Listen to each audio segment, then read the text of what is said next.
Sorry AC into fluctuating DC, मतलब एक ऐसा डीसी जिसमें थोड़ा बहुत एसी कंपोनेंट है, रिपल है। फिर फिल्टर सर्किट वो क्या कर रहा है, बोलो, रिपल्स को, फ्लक्चुएशंस को मिनिमाइज कर दे रहा है। वोल्टेज रेगुलेटर जो इसको प्योर डीसी में कन्वर्ट कर दे रहा है। तो this is the block diagram of rectifier circuit. तो अगर रेक्टिफायर सर्किट का ब्लॉक डायग्राम पूछा तो आपको ये बनाना, समझा? ये अभी तक आया नहीं बोर्ड एग्जाम में, लेकिन पूछ इंपॉर्टेंट है, ठीक है? हो सकता है आपके प्रीलिम में कोई कॉलेज वाले पूछे हो उससे, ठीक है? इंपॉर्टेंट है, is it very much clear? ठीक है, आगे देखते हैं। तो हम लोग एक एक करके सबको पढ़ने वाले, एक एक करके सबको पढ़ने वाले। पहले किसको? रेक्टिफायर को। सर ट्रांसफार्मर छोड़ दी, कहाँ पर ट्रांसफार्मर? एसी सर्किट में इलेक्ट्रोमैग्नेटिक इंडक्शन में पढ़े थे। इलेक्ट्रोमैग्नेटिक क्या होता है? एसी सर्किट में ट्रांसफार्मर कब पढ़ा है मैंने? हाँ, नालायक लोग। Transformer is studied as a last topic of electromagnetic induction, याद करो, ठीक है ना? ट्रांसफार्मर हम लोग ऑलरेडी पढ़ चुके हैं, किधर? इलेक्ट्रोमैग्नेटिक इंडक्शन चैप्टर में। ये रेक्टिफायर अभी अपने को स्टार्ट करना है और डिटेल में इसको स्टडी करना है, रेक्टिफायर को डिटेल में स्टडी करना है। इसके बाद हम लोग देखेंगे फिल्टर, इसको उतना ज्यादा डिटेल में नहीं देखेंगे, थोड़ा सा क्विक देखेंगे, ओवरव्यू आपको उतना ही दिया हुआ है। और फिर वोल्टेज रेगुलेटर को भी हम लोग देखेंगे। जेनर डायोड अभी बता रहा था ना, वो as a voltage regulator use होगा, उसको भी देखेंगे, वो भी डिटेल में सब में अच्छे से। तो first let us start with rectifier. किससे स्टार्ट करें बेटा हम लोग? रेक्टिफायर। सब में अच्छे से। तो किसको बोलते हैं rectifier? It converts AC voltage और AC current into DC voltage और डीसी करंट। दो टाइप का रेक्टिफायर होता है। कौन से दो टाइप का? बोलो, कौन से दो टाइप का? Half wave rectifier and full wave rectifier. ऐसा नाम क्यों रखा गया? जब एक्सप्लेनेशन दूंगा आपको खुद समझ में आएगा। तो let us start with half wave rectifier. Half wave rectifier क्या है सर? हाफ वेव रेक्टिफायर एक डायोड, सिंगल डायोड यूज कर लो, हाफ वेव रेक्टिफायर बन जाएगा। इसलिए आपकी हेडिंग ही लिखा है diode as a rectifier, diode as a rectifier. करते क्या है हम लोग हाफ वेव रेक्टिफायर में? बेटा सबसे इंपॉर्टेंट चीज है यहाँ पर सर्किट डायग्राम और ग्राफ। ये दोनों में आपको मिस्टेक नहीं करना है। सर्किट डायग्राम और ग्राफ आपको एकदम सही बनाना है, एक्सप्लेनेशन तो आप खुद से दे ही दोगे। समझ आ रहा है? तो सब लोग ध्यान से देखो सर्किट डायग्राम हम लोग कैसे बनाते हैं। तो देखो मैंने एक एसी इनपुट दिया यहाँ से, सब ध्यान से देखा। मैंने यहाँ से एक एसी इनपुट दिया, ये एसी सप्लाई है, इसको ट्रांसफार्मर के प्राइमरी कॉइल से कनेक्ट किया, फिर ये ट्रांसफार्मर का सेकेंडरी कॉइल। तो ये वाला पार्ट जो दिख रहा है ये मैंने इधर बनाया, this is AC input. AC input correct है। ये ट्रांसफार्मर है जो वोल्टेज को स्टेप डाउन करेगा, वैल्यू कम करेगा। अब यहाँ पे है मेरा लोड रेजिस्टेंस। यहाँ पे क्या बेटा बोल? Load resistance. सर ये लोड रेजिस्टेंस किसको बोलते हैं? लोड रेजिस्टेंस मतलब आपका डिवाइस जो आप यूज करें। जैसे हम लोग जो एग्जांपल ले रहे हैं उस केस में हमारा mobile phone, it is load resistance. Load resistance मतलब डिवाइस जिसको हमको करंट देना है। तो हम लोग क्या कर, हम लोग चाहते हैं कि ये जो एसी आया है वो डीसी में कन्वर्ट होकर के लोड रेजिस्टेंस के पास जाए। तो हम लोग क्या करते हैं, बीच में सिर्फ और सिर्फ एक काम करते हैं, सिर्फ और सिर्फ एक काम, बीच में एक पीएन जंक्शन डायोड को लगाएंगे, बस बन गया हाफ वेव। सिर्फ और सिर्फ क्या करना है, बीच में एक पीएन जंक्शन डायोड को लगाना, तो आपको क्या मिल जाएगा? Half wave rectifier. अभी देखो अपने लोड रेजिस्टेंस के बाजू में क्या लिखा है? Output voltage. मतलब यहाँ पर जो वोल्टेज आएगा वो कौन सा वोल्टेज रहेगा? बोल, आउटपुट वोल्टेज। और डायोड में घुसने से पहले जो वोल्टेज रहेगा वो कौन सा वोल्टेज रहेगा? बोल, इनपुट वोल्टेज। वो कौन सा वोल्टेज रहेगा? बोल, इनपुट वोल्टेज। तो यहाँ पर दो पॉइंट को डिफाइन करो, let's say this is point A, this is point B. ये बन गया circuit diagram half wave rectifier. ये कुछ रट्टा मारने की चीजें क्या बोलते हैं? पहले ट्रांसफार्मर दिखा देना है, सामने एक लोड रेजिस्टेंस जो कि मेरा डिवाइस है जहां का वोल्टेज आउटपुट वोल्टेज रहेगा वो दिखा देना है, और बीच में बस क्या कनेक्ट कर देना है? एक पीएन जंक्शन डायोड। क्या कनेक्ट कर देना है? बोलो, एक PN junction diode. This is the circuit diagram of half wave rectifier. ठीक है, स्टार्ट करो कैसे काम करता है। वर्किंग पे आओ, वर्किंग पे आओ। डायग्राम सबको समझ में आ गया बेटा? डायग्राम में कुछ डाउट नहीं है? वर्किंग स्टार्ट कर दूं, वर्किंग स्टार्ट कर दूं। Let's see the working, working देखिए। तो वर्किंग समझाने के लिए मैं क्या कर रहा हूँ, यहाँ पर ग्राफ बना रहा हूँ। पहले बनाते हैं इनपुट का graph. First let us make the graph of input, ठीक है ना? ये अपना वोल्टेज है वाई एक्सिस के ऊपर, ठीक है, और एक्स एक्सिस के ऊपर टाइम। एक्स एक्सिस के ऊपर क्या बेटा? टाइम। तो इनपुट जो है वो एसी सप्लाई। इनपुट कैसा सप्लाई बेटा?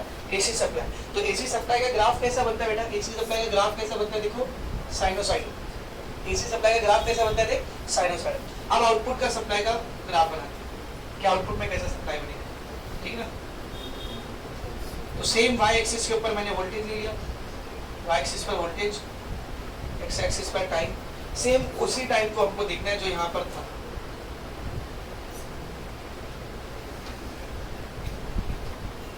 ठीक है, तो अभी इसका ग्राफ बनाते हैं। तो मैं वर्किंग समझाते रहता हूँ, ग्राफ बनाते रहता हूँ। पहले बात करते हैं पॉजिटिव हाफ साइकिल की। पॉजिटिव हाफ साइकिल और नेगेटिव हाफ साइकिल में क्या फर्क होता है? पॉजिटिव हाफ साइकिल में करंट अगर ऐसा जा रहा है तो नेगेटिव हाफ साइकिल में करंट उल्टा जाता है, पोलैरिटी चेंज हो जाती है। करंट की पोलैरिटी क्या हो जाती है बेटा? चेंज। तो आपको लिखना क्या है? Let's say in the positive half cycle of the AC supply, बहुत ध्यान से सुनो, in the positive half cycle of the AC supply the point A act as positive point and point B act as negative point. तो current कैसे direction में flow करेगा बोलो? ऐसे डायरेक्शन में। Current always flows from positive to negative. तो अगर positive half cycle में करंट का डायरेक्शन ऐसा है तो नेगेटिव हाफ साइकिल में कैसा रहेगा? उल्टा रहेगा। फिर से पॉजिटिव हाफ साइकिल में अगर करंट ऐसा बह रहा है, एसी के पॉजिटिव हाफ साइकिल में अगर करंट ऐसा बह रहा है तो नेगेटिव में ऐसा बहेगा। सर मैं पॉजिटिव में ऐसा ले ना, कौन मना करे? ये डायोड को ऐसा लगा दे वो भी चलेगा तुम्हारे, ठीक है। तो पॉजिटिव हाफ साइकिल में मैंने मान लिया करंट ऐसा बह रहा है और नेगेटिव हाफ साइकिल में उल्टा, मतलब कैसा बहेगा? ऐसा। तो आप बताओ, अगर पॉजिटिव हाफ साइकिल में करंट ऐसा बह रहा है, ये पॉइंट पॉजिटिव ये पॉइंट नेगेटिव है, तो नेगेटिव हाफ साइकिल में ये पॉजिटिव हो जाएगा और वो नेगेटिव हो जाएगा और करंट ऐसा बहेगा। So during the positive half cycle of the AC supply, point A will be at high potential, that is positive, and point B will be at low potential, that is negative, and current will start flowing. इस condition में ये जो diode है कौन सा बायस रहेगा बताना, forward या रिवर्स? अगर ये पॉइंट पॉजिटिव और ये पॉइंट नेगेटिव है तो डायोड फॉरवर्ड बायस है या रिवर्स बायस है? फॉरवर्ड बायस है। ध्यान दे, ये देख, इधर ध्यान से देख, पॉजिटिव पॉजिटिव से कनेक्टेड है और एन टाइप नेगेटिव से कनेक्टेड है। तो डायोड कैसा है बेटा? फॉरवर्ड बायस है। डायोड कैसा है? फॉरवर्ड बायस है। तो जब पॉइंट ए पॉजिटिव पे रहता है, पॉइंट ए पॉजिटिव पे रहता है, पॉजिटिव हाफ साइकिल की बात करें तो positive half cycle, point A positive रहता है और पॉइंट बी नेगेटिव रहता है, तो इसकी वजह से जो डायोड होता है वो कौन सी कंडीशन में आ जाता है बोलो? फॉरवर्ड बायस में आता है। और अभी मैंने आपको डायोड की एक प्रॉपर्टी बताई। फॉरवर्ड बायस में डायोड क्या करता है बेटा? कंडक्ट करता है। फॉरवर्ड बायस में डायोड क्या करता है? अभी पढ़ा था ना, फॉरवर्ड बायस में डायोड क्या करता है बोलो? कंडक्ट करता है। इसमें से करंट बहेगा और इसमें से जो करंट बहेगा, इसमें जो करंट बहेगा, इसमें जो करंट बहेगा ऐसे डायरेक्शन में जाके यहाँ से आएगा। तो लोड पे करंट आया ना, लोड पे करंट आया मतलब आउटपुट में करंट आया, आउटपुट में करंट आया। कांस्टेंट करंट आएगा क्या? नहीं। ये पॉजिटिव हाफ साइकिल में वैल्यू क्या हो रही है? कंटिन्यूअसली चेंज हो रही है ना, तो इधर भी करंट की वैल्यू क्या होगी? कंटिन्यूअसली चेंज होगी। तो आउटपुट आपको कुछ ऐसा मिलेगा, सेम मिलेगा ऐसे। ये हो गया पॉजिटिव हाफ साइकिल। ये किसके लिए हो गया बोल? Positive half cycle. Now let us talk about negative half cycle. I'm interested in it. Negative half cycle. Negative half cycle में क्या आएगा बोलो? नेगेटिव हाफ साइकिल में क्या आएगा बोलो? ए पॉजिटिव नहीं रहेगा, ए क्या बन जाएगा बोल? नेगेटिव। यहाँ पे दिखा रहे थे, इधर नेगेटिव। ए क्या रहेगा बेटा? नेगेटिव। और बी क्या हो जाएगा बोल? पॉजिटिव। ए नेगेटिव और बी पॉजिटिव। तो ये अगर नेगेटिव हो गया और ये पॉजिटिव हो गया, करंट उल्टा बहना चाहिए, अपोजिट साइकिल हो चुका। तो ये नेगेटिव, ये पॉजिटिव। अब बताना डायोड कैसा कनेक्टेड है? डायोड का पी साइड नेगेटिव से कनेक्टेड है, एन साइड पॉजिटिव से कनेक्टेड है। कौन सी बायसिंग है? Reverse biasing. तो during the negative half cycle of AC current, diode कैसा बायस में होता है बेटा? Reverse bias. और अभी डायोड की एक प्रॉपर्टी बताया था मैंने आपको, रिवर्स बायस की कंडीशन में डायोड कंडक्ट नहीं करता है। तो यहाँ से कोई करंट आगे नहीं जाएगा। जब यहाँ से करंट आगे नहीं जा रहा तो यहाँ कैसे पहुंचेगा? तो लोड में कोई करंट ही नहीं आ रहा है, तो आउटपुट में करंट कितना रहेगा? 0। तो during the negative half cycle output में करंट कितना रहेगा बेटा? 0। नेगेटिव हाफ साइकिल में आउटपुट में करंट कितना रहेगा बोल? 0। अब नेगेटिव हाफ साइकिल के बाद वापस से क्या आ गया? Positive half cycle. फिर ये प्लस ये माइनस। डायोड कैसा? फॉरवर्ड बायस, करंट कंडक्ट होगा, तो इस पॉजिटिव हाफ साइकिल में फिर से कंडक्ट मिलेगा, यानी करंट मिलेगा आपको। और नेगेटिव हाफ साइकिल में वापस से 0, पॉजिटिव में करंट, नेगेटिव में 0। तो जो आउटपुट में जो करंट आ रहा है उसके ऊपर ध्यान दें। आउटपुट में जो लोड से करंट बह रहा है उसके ऊपर ध्यान दें। उसका मैग्नीट्यूड चेंज हो रहा है, मैं भी मान रहा हूँ। डायरेक्शन क्या बेटा? फिक्स है। Is it AC? No. And if it is not AC then it is DC. तो एक फ्लक्चुएटिंग डीसी। समझ आ रहा है? अब तक आपको समझ में आ जाना चाहिए इसको हाफ वेव रेक्टिफायर क्यों बोलते हैं। क्यों बोलते समझा? क्योंकि ये एसी सप्लाई के सिर्फ हाफ वेव को रेक्टिफाई करता है, हाफ वेव को लॉस करा देता है, खत्म, वहां पे वो वोल्टेज लॉस हो गया, वो आउटपुट में रिसीव ही नहीं हो। सामने आ रहा चीज से। अब आप मुझे बताओ ये डिजायरेबल रहेगा क्या? Obviously not. आधी एनर्जी तब नहीं क्या कर दे रहे, लॉस कर दे, तो बड़ा महंगा पड़ जाएगा हाफ वेव रेक्टिफायर। आधी इलेक्ट्रिसिटी तो वो काम में नहीं लाएगा, लॉस कर देगा, तो जाहिर सी बात है इसको हम लोग कहीं यूज करते हैं, खत्म हो गया हाफ वेव रेक्टिफायर, हो गया बस। इसी को एक्सप्लेन करने आते 4 मार्क्स में। वो सर्किट डायग्राम, ये वाला ग्राफ और बीच में पूरा वर्किंग का एक्सप्लेनेशन, जो वो समझा ना वही अपने और लिख लोगे। पॉजिटिव हाफ साइकिल में एसी सप्लाई के पॉजिटिव हाफ साइकिल में ए पॉजिटिव की तरफ बिहेव करेगा, बी नेगेटिव की तरफ बिहेव करेगा। पीएन जंक्शन डायोड का पी पॉजिटिव से कनेक्टेड है, एन साइड नेगेटिव से कनेक्टेड है, मतलब PN junction diode forward bias में है। फॉरवर्ड बायस में पीएन जंक्शन डायोड कंडक्ट करता है। क्यों कंडक्ट करता है बताने की जरूरत नहीं, ज्ञान में पढ़ चुके, बस लिखो कंडक्ट करता है।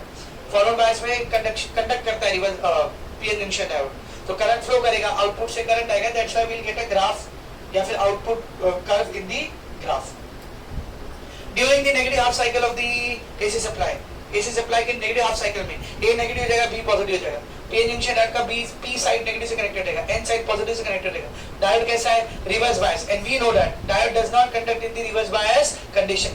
डायोड नहीं कंडक्ट कर रहा है तो आउटपुट से भी करंट नहीं जाएगा, आउटपुट से करंट नहीं जाएगा तो half wave negative half cycle के अंदर आउटपुट में करंट कितना रहेगा, 0, and so on it will be repeated. ऐसे ही वो हर साइकिल के लिए रिपीट होते जाएगा। इट मींस एक half wave rectifier AC supply के सारे पॉजिटिव साइकिल को क्या करता है, रेक्टिफाई करता है, नेगेटिव साइकिल को रिजेक्ट कर देता है, रेक्टिफाई नहीं करता। इसीलिए उसको हाफ वेव रेक्टिफायर बोलते हैं। समझा अच्छे से? Is it very much clear? पर आपको पता है ये अच्छा नहीं है, बुरी बात है, जी आधी एनर्जी लॉस हो जा रही है, तो हम लोग हाफ वेव रेक्टिफायर को कहीं भी यूज नहीं करते, तो हम लोग किसको यूज करते फिर, फुल वेव रेक्टिफायर। आपको उसका नाम ही बता रहा है, बताओ इसको फुल वेव रेक्टिफायर क्यों बोलेंगे, फिर इसको हाफ वेव क्यों बोल रहे थे, समझ गया ना? तो इसको फुल वेव क्यों बोल रहे होंगे फिर बताओ? वो दोनों साइकिल को रेक्टिफाई करेगा, दोनों साइकिल को रेक्टिफाई करेगा, it will rectify both the cycles. ठीक है, एक बात और, हाफ वेव रेक्टिफायर में एक ही डायोड यूज होता है, फुल वेव रेक्टिफायर में 2 डायोड यूज होते हैं। फुल वेव रेक्टिफायर में कितने डायोड यूज होते हैं, 2। तो सेम, पहले इसका ग्राफ सर्किट डायग्राम समझते हैं, उसके बाद ग्राफ समझते हैं। First let us understand the circuit diagram. शुरुआत तो सेम ही होगी, ये एसी सप्लाई, ये ट्रांसफार्मर, उसका इनपुट, सेकेंडरी कॉइल, बीच में कोर, ठीक है ना? शुरुआत एकदम सेम। डायोड से पहले का जो वोल्टेज रहेगा इसको इनपुट वोल्टेज बोलेंगे, क्या बोलेंगे बेटा, इनपुट वोल्टेज रहेंगे। अब यहाँ से कुछ अलग हो जाएगा, देखो इधर पे भी सेम रहेगा, यहाँ पे क्या रहेगा अपना लोड रेजिस्टेंस, यहाँ पे क्या रहेगा बेटा अपना लोड रेजिस्टेंस आरएल, और इसके अक्रॉस जो वोल्टेज रहेगा वो कौन सा वोल्टेज रहेगा, बोल, आउटपुट वोल्टेज। ये सब सेम है, ये सब सेम है, ये सब same. The only difference is इसमें एक डायोड की जगह हम लोग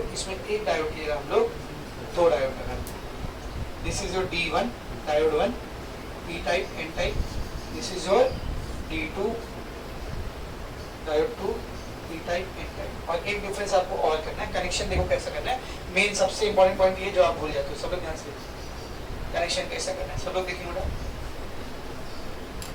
ये जो RL आपको दिख रहा है बेटा, RL, यहाँ से कनेक्शन निकालो, इसको इधर लेकर के आओ, इसको बिना टच किए, मतलब ऊपर से, यहाँ सिंबल याद है ना, टच नहीं किया, वो ऊपर से किया, ठीक है? इसको बिना जॉइन किए, बिना टच किए यहाँ से लेके जाओ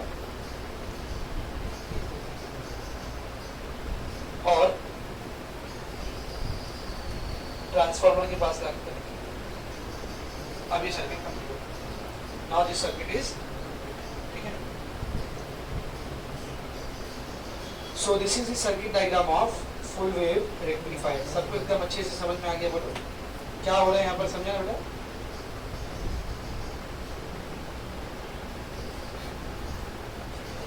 क्या हो रहा है यहाँ पर, समझा ना? 2 डायोड है और बीच में एक क्रॉस कनेक्शन में लगा, इसको सेंटर टैप बोलते हैं, सेंटर टैप। बीच में ना ये पॉइंट सेम, ये पॉइंट नंबर A, ये पॉइंट नंबर A, ये पॉइंट नंबर B, ये सेंटर टैप को पॉइंट नंबर C बोलते हैं। आप ध्यान से देखिए कि फुल वेव रेक्टिफायर काम कैसे करता है। तो सेम वही आउटपुट ग्राफ बनाते हैं अपने, इनपुट आउटपुट ग्राफ। पहले इनपुट का ग्राफ बनाते हैं, वोल्टेज, टाइम, इनपुट साइनोसॉइडल है, साइनोसॉइडल कर्व बनेगी किधर, है ना?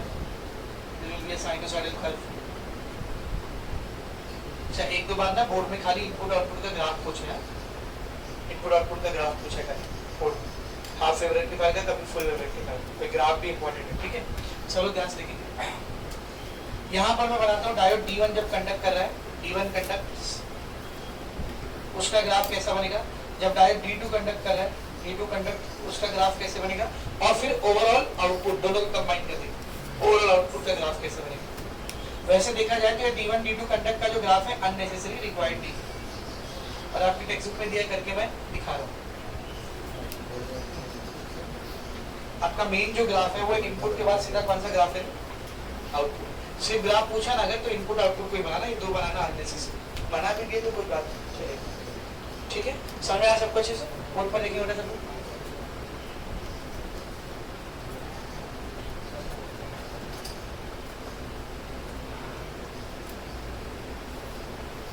तो मैं क्या करूँगा, सीधा आपको आउटपुट का ग्राफ ही समझाऊंगा, मैं आपको डायरेक्ट सीधा आउटपुट का ग्राफ ही समझाऊंगा, और फिर बाद में D1 और D2 का ग्राफ बना के दूंगा, ठीक है ना।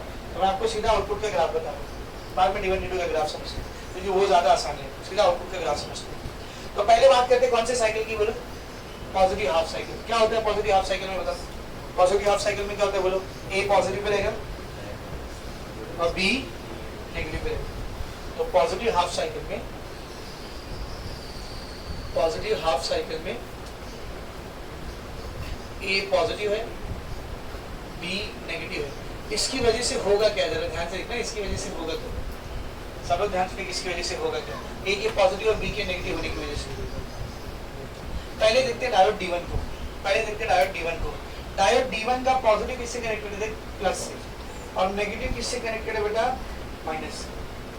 तो डायोड D1 का पॉजिटिव पॉजिटिव से कनेक्टेड है, नेगेटिव को देखो भी मत, पॉजिटिव पॉजिटिव से कनेक्टेड है ना, कौन सा बायस हो गया, फॉरवर्ड बायस। तो डायोड D1 जो है, D1 जो है ये फॉरवर्ड बायस में, D1 कौन सी कंडीशन में बोल, फॉरवर्ड बायस में। तो क्या D2 को देखो, D2 का ये P साइड है, P साइड किससे कनेक्टेड है, देख नेगेटिव से, और अगर P साइड नेगेटिव से कनेक्ट हो गया मतलब रिवर्स बायस। तो डायोड D2 क्या बेटा, रिवर्स बायस में। तो पॉजिटिव हाफ साइकिल में डायोड D1 फॉरवर्ड बायस में हो जाता है, डायोड D2 रिवर्स बायस में हो जाता है। कौन कंडक्ट करेगा दोनों में से, कौन कंडक्ट करेगा बोल, D1 कंडक्ट करेगा, D2 कंडक्ट नहीं करेगा। During the positive half cycle of the AC supply, point A acts as positive terminal, point B will act as negative terminal. Diode D1, the P side of diode D1 is connected to the positive. It means it is in forward bias and it will conduct. The P side of the diode D2 is connected to the negative. It means it is in reverse bias and it will not conduct. Hence we can say during the positive half cycle only diode D1 conducts. D2 does not conduct. तो ऐसा समझो ये वाला part circuit से निकाल के फेंक दिया मैंने, क्योंकि वो कंडक्ट ही नहीं कर रहा ना, ओपन है, खुला हुआ, ये वाला पार्ट इधर है ही नहीं। तो देख जरा करंट बहेगा कैसे, चलो ध्यान से देखना करंट कैसे बहेगा। ये पॉजिटिव है, यहाँ से करंट निकलेगा, ये कंडक्ट कर रहा है कि नहीं, बोल बोल बोल बोल, ये कंडक्ट कर रहा है कि नहीं कर रहा है, तो ये कंडक्ट कर रहा है, यहाँ से करंट आया आया आया, इधर आया इधर आया इधर आया इधर आया इधर आया। आरएल से कौन से डायरेक्शन में जा रहा है, आउटपुट से कौन से डायरेक्शन में जा रहा है, ऊपर से नीचे। आउटपुट से कौन से डायरेक्शन में जा रहा है करंट, ऊपर से नीचे। फिर से पॉजिटिव से करंट आया, D1 कंडक्ट कर रहा था, आगे गया आरएल से नीचे आया, इधर जाएगा क्या रे, इधर जाएगा क्या बोल, नहीं जाएगा। क्यों नहीं जाएगा, क्यों नहीं जाएगा बोल, क्योंकि ये ओपन हो चुका है, कंडक्ट ही नहीं कर रहा है। मतलब जो करंट है ये आरएल से नीचे आएगा, ये वाला पाथ ले लेगा, ऐसे करंट फ्लो करेगा, this is how the current is flowing, ठीक है ना। और आरएल से करंट का डायरेक्शन देख रहे हो ना, आरएल से करंट का डायरेक्शन देख रहे हो, कैसा है बोल, कैसा है, ऊपर से नीचे, ठीक है। तो पॉजिटिव हाफ साइकिल में खाली कौन कंडक्ट किया, D1। पॉजिटिव हाफ साइकिल में खाली कौन कंडक्ट किया, D1। ये बनाते हैं, D1 कंडक्ट कर रहा है तो यहाँ पे कर्व मिलेगा। D2 कंडक्ट किया कह रहे पॉजिटिव हाफ साइकिल में, तो D2 से करंट कितना जा रहा है, 0। तो इन दोनों को कंबाइन करके यहाँ पे लिखा सही। अब बारी नेगेटिव हाफ साइकिल, अब किसकी बारी, negative half cycle, negative half cycle, ठीक है ना। नेगेटिव हाफ साइकिल में उल्टा हो जाएगा, A पॉजिटिव से क्या हो जाएगा उल्टा, नेगेटिव, और B नेगेटिव से क्या हो जाएगा, पॉजिटिव, ठीक है ना। तो A पॉजिटिव से नेगेटिव हो चुका है, और B नेगेटिव से पॉजिटिव हो चुका है। अब क्या होगा देखना जरा, D1 और D2 को देख, डायोड D1 और D2 को देख, सब लोग ध्यान से देख, पहले D1 को देख, पहले D1 को देख। D1 का P साइड किससे कनेक्टेड है? नेगेटिव से। तो अगर P साइड नेगेटिव से कनेक्टेड है, कौन सा बायस? Reverse bias. तो डायोड D1 कौन सा बायस कंडीशन में आ गया? बोल, रिवर्स बायस की कंडीशन में आ गया। करेक्ट है? डायोड D2 को देख, इसका P साइड किससे कनेक्टेड है? पॉजिटिव। तो P पॉजिटिव से कनेक्टेड है, मतलब फॉरवर्ड बायस की कंडीशन। उल्टा हो गया, देख रहे हो रे? देख रहे हो बेटा? तो during the negative half cycle A terminal act as negative terminal, B terminal act as positive terminal. Therefore, P side of the diode D1 is connected to negative, hence it is reverse bias. P side of the diode D2 is connected to positive, hence it is forward bias. That is, diode D1 will not conduct, diode D2 will conduct. जो forward bias में रहेगा वो conduct करेगा. तो अब diode D2 conduct करने लगेगा और diode D1 conduct नहीं करेगा। यानी ये समझो, ये वाला पार्ट निकाल के हमने सर्किट से बाहर फेंक दिया, तो यहाँ से करंट आएगा, यहाँ से करंट आ गया, खाली यहाँ से करंट आएगा। अब कैसे जाएगा करंट? सब लोग ध्यान से, करंट हमेशा पॉजिटिव से नेगेटिव की तरफ जाता है। और नोटिस करना आरएल में करंट का डायरेक्शन क्या है, क्योंकि वही डिसाइड करेंगे हम लोग कि आउटपुट का ग्राफ ऊपर बनेगा नीचे बनेगा, करंट के डायरेक्शन से। अगर सेम डायरेक्शन में करंट गया तो ग्राफ अभी भी ऊपर ही आएगा, अगर करंट का डायरेक्शन उल्टा हो गया तो ग्राफ का आएगा नीचे। तो आरएल में करंट का डायरेक्शन देखना, ये कंडक्ट कर रहा है क्या बेटा? नहीं, ये कंडक्ट कर रहा है, पॉजिटिव से नेगेटिव की तरफ करंट लेके जाना होता है। ये पॉइंट अभी नेगेटिव है, ये पॉइंट अभी क्या है बेटा? पॉजिटिव। ध्यान से देखना, ये पॉजिटिव है, करंट ऐसा आएगा, क्योंकि ये कंडक्ट कर रहा है तो करंट आगे जाएगा, हाँ या ना? क्योंकि ये कंडक्ट कर रहा है तो करंट आगे जाएगा। अब अगर करंट यहाँ से ऊपर गया, अगर ध्यान से सुनना मैं क्या बोल रहा हूँ, करंट यहाँ से ऊपर गया तो क्या ये पाथ क्लोज है? वो तो ओपन पाथ है, तो करंट ओपन पाथ में कैसे जाएगा? तो करंट यहाँ से जाएगा क्या? बोलना, करंट यहाँ से जाएगा क्या? नहीं जाएगा। तो इधर ध्यान से देख, यहाँ से पॉजिटिव से करंट निकला, पॉजिटिव से करंट निकला, डायोड से इधर आया, उसको इधर रास्ता खुला हुआ दिख रहा है, तो उधर नहीं जाएगा, उधर नहीं जाएगा। तो जाएगा कहाँ पर? सब लोग ध्यान से देखना, जाएगा कहाँ पर? यहाँ से ऐसा आया, इधर से ऐसा आया, यहाँ से ऐसा गया, ऐसा। कैसा आप लोग ये समझा current? This is how the current will flow. यहाँ से ऐसा उल्टा मार, ऐसा उल्टा जाएगा यहाँ से, ठीक है? आरएल में अभी भी सेम डायरेक्शन कर रहा है। अच्छा सॉरी, डायोड कंडक्ट कर रहा है ना बेटा, यहाँ पे ये कंडक्ट नहीं कर रहा है, कौन कंडक्ट कर रहा है? बोल, डायोड। तो करंट डायोड के पॉजिटिव से नेगेटिव की तरफ लेके जाना है, जैसे इसमें भी डायोड के पॉजिटिव से नेगेटिव की तरफ लेके गए। करंट का डायरेक्शन डायोड में कहाँ से कहाँ रहेगा? पॉजिटिव से नेगेटिव। पीएन जंक्शन डायोड में करंट हमेशा कहाँ से कहाँ रहता है? बोल, पॉजिटिव से नेगेटिव। तो करंट डायोड की वजह से बह रहा है, तो कहाँ से कहाँ बहेगा? पी से एन साइड। कहाँ से कहाँ बहेगा? डायरेक्ट पी से एन साइड। तो डायोड के अंदर से नहीं, बाहर से लेके आएंगे उसको। तो पी से निकला करंट ऐसा, यहाँ गया, इधर आया, इधर से ऐसा, इधर, और फिर यहाँ से नीचे और एन साइड। तो करंट को पी से एन साइड पे लेके आओ। करंट को कहाँ से कहाँ लेके आना है? पी से एन साइड।